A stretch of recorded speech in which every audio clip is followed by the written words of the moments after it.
here's a question for all of you watching. Did you know someone in the U.S. has a stroke every 40 seconds, and 1 in 4 stroke survivors will have another one? May is American Stroke Month, and the perfect time to educate ourselves on how to spot one and to learn why they're largely preventable, treatable, and beatable.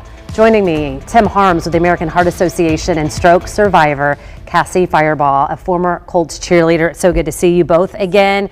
Let's tell people your story, because you were young. You still are very young, but 39 almost, on the eve of your birthday.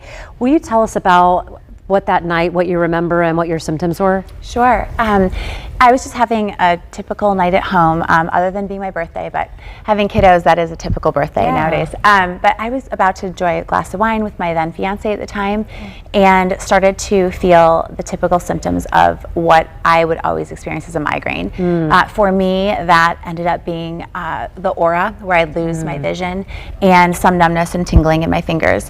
But I went up to get a glass of water and realized that it was something so much more than that, because my entire left side went numb. I started to feel the slack of my jaw.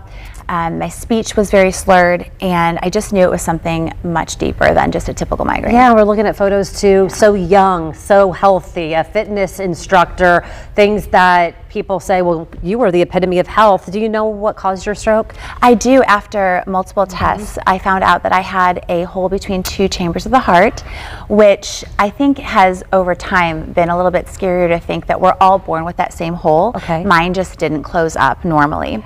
And so the clot was allowed to sneak its way up to the brain and cause a thrombosis. And now I am good to go. But yes, like you said, I didn't have any health indications that I was going to ever have a stroke. I was in probably the best shape of my life at that time, still relatively young, as you said.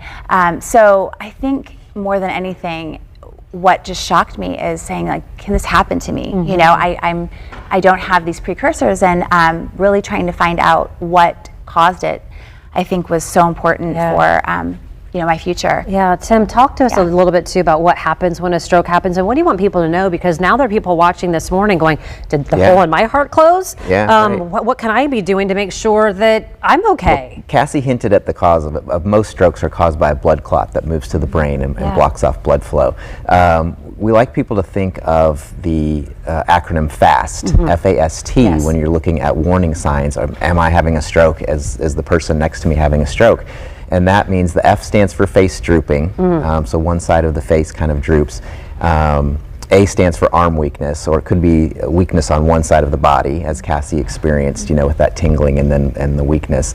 Slurred speech is the S, which was another symptom that Cassie experienced. She had them all. And gladly and luckily she recognized those symptoms and got treatment right away, because the T stands for time. Time to call 911 or to get treatment right away, because as you mentioned in the intro, you know, stroke is treatable if it's caught in time. Time is of the essence. We have less than a minute, and I want you to be able to talk about how you're doing now, because people are watching. I mean, you look like you're perfect. So do you feel perfect, or do you still have some issues? I think that nowadays I am feeling a lot better. I was, like Tim had said, the fact that I was able to get treatment so quickly, and the doctors were amazing at running the tests that we needed to figure it out, because 1 in 4 will have another stroke potentially afterwards. So how do you deal with the anxiety of that, knowing that it could happen? I would say, you know, I think as a woman, as a mom, we carry a lot of anxiety anyway about just life. And so I just have to constantly stay positive, thinking, you know, I'm doing the best that I can. Like Tim had mentioned, being really healthy and trying to lower your blood pressure, do everything you can to stay healthy in your present day. Can absolutely impact your future. What a great message. Thank you for sharing it. People need to hear that, to think about it. Good to see you both. To learn more about, again, the effects of a stroke, the different types, the treatments, fox59.com/links. Again, it's so good to see you both. Thank you.